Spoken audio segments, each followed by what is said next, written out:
As you guys can see, we are playing Mortal Kombat 1 on our Android device. Let's get started. Hey, what's up guys, this is Bifrost here. Today in this video, I'll be showing you guys how to run the original Mortal Kombat 1 game on your Android devices using a Nintendo Switch emulator for Android. That's why the minimum requirements are going to be a bit high, and I'll be showing you guys the best settings. But before getting started, if you guys are new here, hit that like button, subscribe, turn on all notification as I upload similar videos on my channel. Let's get started. For today's video, we'll be using the Sudachi Nintendo Switch emulator for Android and not the Yuzu Nintendo Switch emulator, because Yuzu was taken down. Sudachi is available on its official GitHub page and it is a completely open source Nintendo Switch emulator for Android devices. We'll be using the version 1.0.1 of Sudachi emulator, which was released 3 days ago, and it is a very stable Nintendo Switch emulator for Android devices. You guys can try out the Sudachi emulator from its official GitHub page. Anyways, once it has been added on your Android device, you will be able to see that the emulator is present. Just go ahead and open it, tap on get started,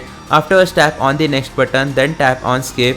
Now you will need to set up the Sudachi emulator on your Android device. I have already made a tutorial for that, which I'll put on the iCard above. Once you are done setting up the Sudachi emulator, tap on the continue button and you guys will be able to see that I have already added Mortal Kombat 1 game file on my Android device. So let me tell you how it works. Basically, we are using an Nintendo Switch emulator and we'll be emulating the Nintendo Switch version of Mortal Kombat 1. So you'll need to dump your own copy of Mortal Kombat 1 Nintendo Switch game onto your Android device, which will be around 6 GB. So make sure to dump it legally from your Nintendo Switch, and once that has been done, we can proceed with emulating it on an Android device. Let me just go ahead and tap on the settings button and show you guys the best settings for Mortal Kombat 1, so you guys can get the best amount of FPS possible while emulating this game. I'll just go ahead and add custom graphics driver, which is going to be Mesa Turnip revision 19. Now it is also open source. You can just search the name of the custom graphics driver and you can get it from its official GitHub page.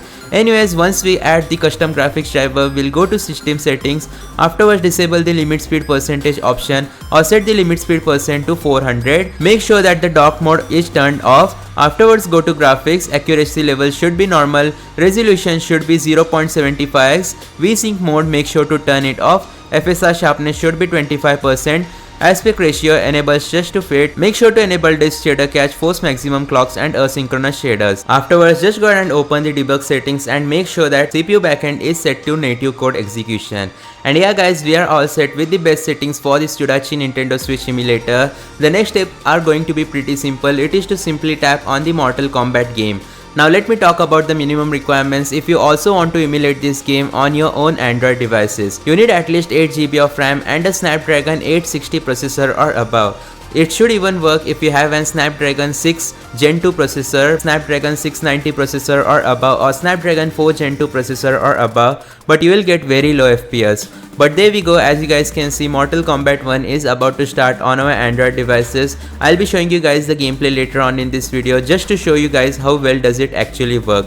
You'll also be able to see the FPS at the top left corner. We are getting around 60 FPS. One thing which I recommend you guys to do is tap on the overlay option and make sure to enable thermal indicator. It will show you if your device is heating or not. Now at the top right side of my screen, you will see an heat icon. It is saying that my device is getting hot, but it is very normal. If you are emulating Nintendo Switch games on Android, obviously your device will get hot. Now I'll be back once the cutscene is over. Alright guys, the game is about to begin and you will notice that there are no graphical issues at all.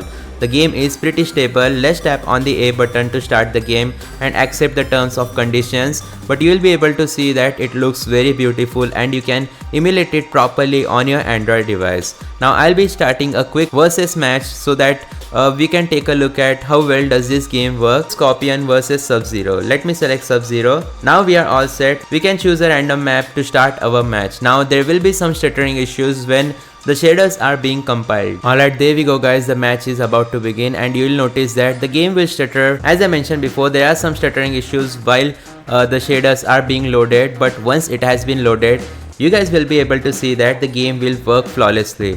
Now currently we are getting anywhere from 17 to 20 FPS, which is expected, but once the game actually starts, you will see the FPS bar go up. Now you guys can see at the top left corner, we are getting anywhere from 30 to 40 FPS. So the game increases in terms of FPS as soon as the shaders are compiled. So that's pretty good news.